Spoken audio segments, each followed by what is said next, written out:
Just hours before his assassination, Charlie Kirk sharing these words to live by in his final interview. It's good no matter what season of life that you're in. If you're going through the worst of times, this too shall pass, and things are going to get better.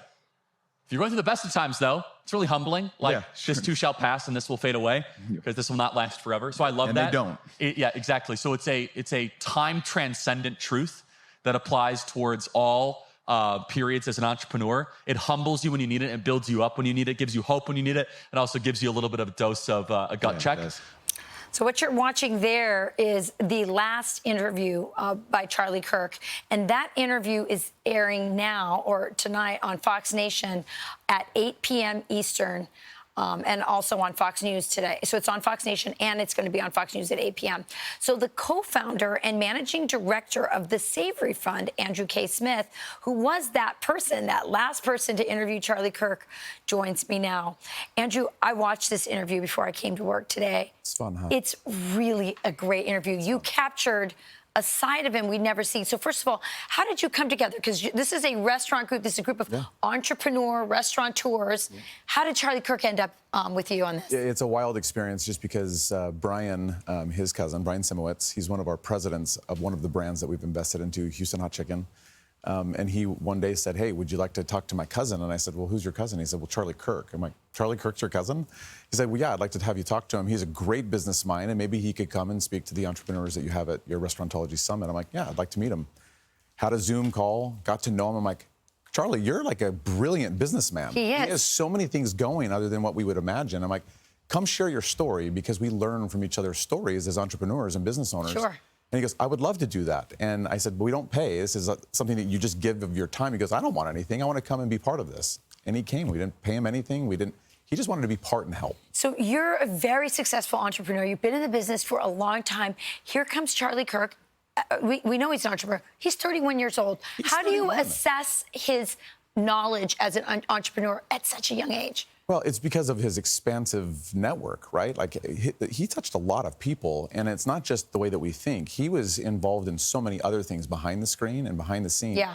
You know, we see the sound bites, we see the headlines, but behind the scenes, he was doing real estate, and he was talking to me about developing land, and would you like to put some of your restaurants there, and who else can you talk to help me?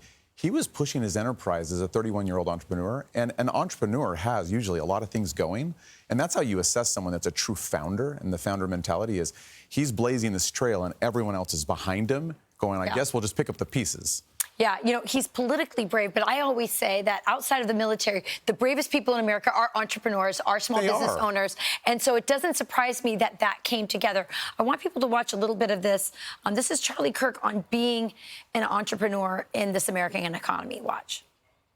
An entrepreneur at its core is a problem solver against the tide. Entrepreneurs are people that, you know, quit companies while they might be ascending, or they're putting out a second mortgage on their home, or they're diving into savings or liquidating their 401k. And I think there's really something admirable about that kind of ambition.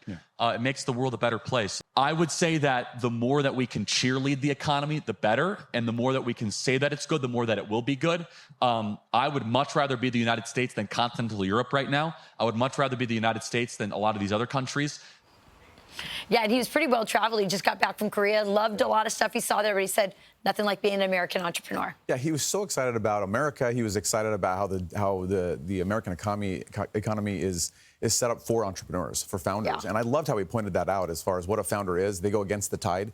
I mean, how against the tide was he on everything that he did? And that's why I said he is a founder. He should come tell that story. And so you had him there, and then an hour later, you get news that he's been shot. It was overwhelming. We literally talked in the back behind the stage, and he said, that was so fun. I want to do it again. Can we do this again? I'm like, well, I don't throw these other than once a year.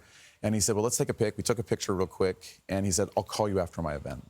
And he walked out the back, went down the stairwell, jumped in a Suburban, and it's about a 40-minute drive down to Utah Valley University, and was killed within an hour. How do you feel? I was reeling really hard for the first 4 or 5 days just dealing with this, knowing that we had recorded this. We don't ever record this, by the way. This was kind of a mistake because we don't ever, it's a private event. Sure. And we recorded it. I found out we had it. I was in contact with her family to say, how do we want to release this to the world? Everybody should see that he's something different than just a soundbite and headline. Yeah. And so I'm so glad to have worked with you and your team to get it out. And it's a beautiful interview. I cannot recommend it enough. It's another side of Charlie. Boy, this guy, multidimensional. He has so many amazing sides, and you see his brilliance. I think of myself at 31, oh my gosh, I was a mess. I can't even imagine. I couldn't. Watch this interview on Fox Nation and tonight at 8 p.m. on Fox. Andrew, thanks so much. Thank you. Appreciate it. Appreciate it.